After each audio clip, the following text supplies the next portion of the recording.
The May rain hammered against the glass of Seoul Station, a relentless percussive rhythm that had not ceased for hours. Jian stood at the very edge of the KTX platform, her fingers tracing the freezing metal of the railing. The air tasted of ozone and damp concrete. She pulled her wrist toward her face, the glow of her watch cutting through the dim station light. 11:58 p.m. In exactly 2 minutes, a decade-long pact would reach its absolute expiration. 10 years ago, the platform had been a place of laughter and grand cinematic promises.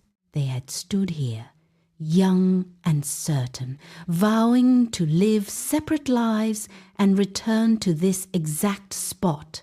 Now, at 45, those words felt less like a destiny and more like an unanchored weight pulling at her chest. She shifted her stance, the heels of her shoes clicking sharply against the platform tiles.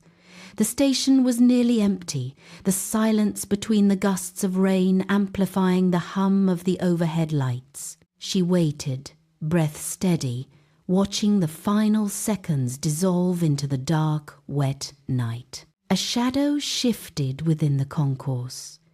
It detached itself from the darkness, moving with a gait that was familiar, yet stiffened by the slow accumulation of years. Jen did not move. She felt the weight of the moment settle into her bones. She reached into her pocket and pulled out a worn flip phone, its screen flickering to reveal a grainy, pixelated image of 2 people sharing soju at a street stall. The colors were faded, the edges soft with age. In her other hand, she held her modern smartphone, displaying a high-resolution digital file of that same memory.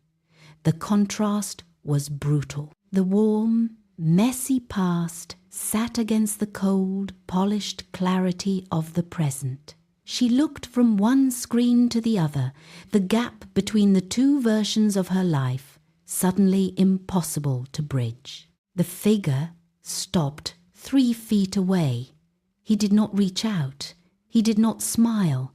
His hands remained buried deep in his pockets, his posture rigid. The rain continued its steady, rhythmic drumming against the glass, a constant reminder of the world outside this frozen moment. He stood there, a ghost made of flesh and bone, occupying the space where a decade of silence had finally come to an end.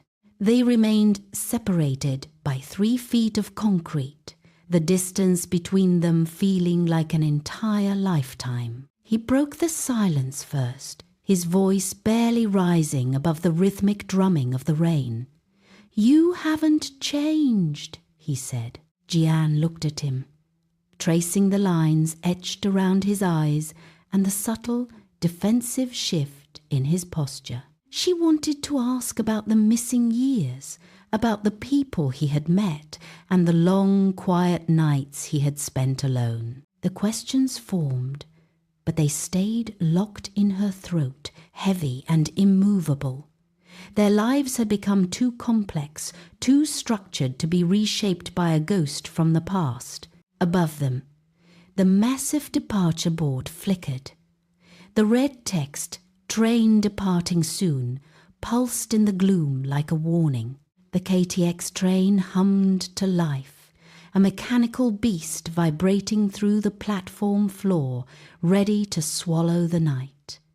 Jian watched the red light reflect in his eyes. She realized that the younger version of herself would have reached out, would have begged him to bridge the decade with a single, desperate choice. But she was not that woman anymore. She stood still, her hands pressed against the cold railing, feeling the vibration of the engine beneath her palms. The gap between them was not just time. It was a wall of choices. The train doors hissed open. a sharp pneumatic sound that cut through the station's hum. Jian stepped forward. The movement was deliberate, stripping away the hesitation that had paralyzed her moments before. She looked directly at him, her gaze steady, refusing to let the weight of the decade pull her back into the past. "You lived well," she said. Her voice did not tremble. "That is enough for me." She extended her hand, palm open, offering a final, quiet blessing. He hesitated for a fraction of a second before he reached out. He took her hand. His grip was firm, calloused, and grounding. He held it for a beat longer than necessary, a silent acknowledgement of the years they had spent apart.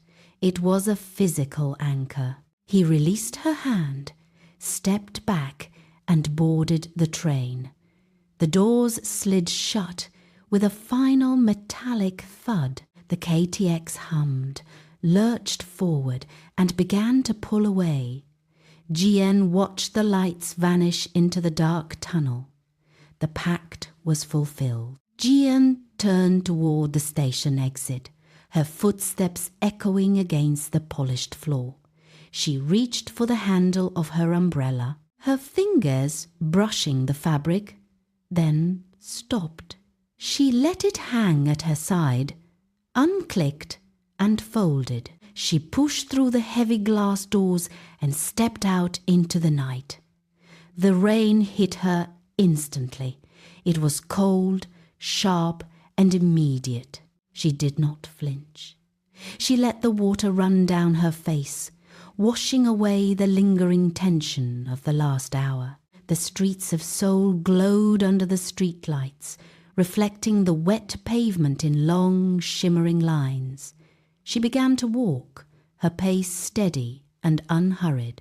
The city no longer felt like a place of loss. It was simply the beginning of an ordinary, quiet tomorrow.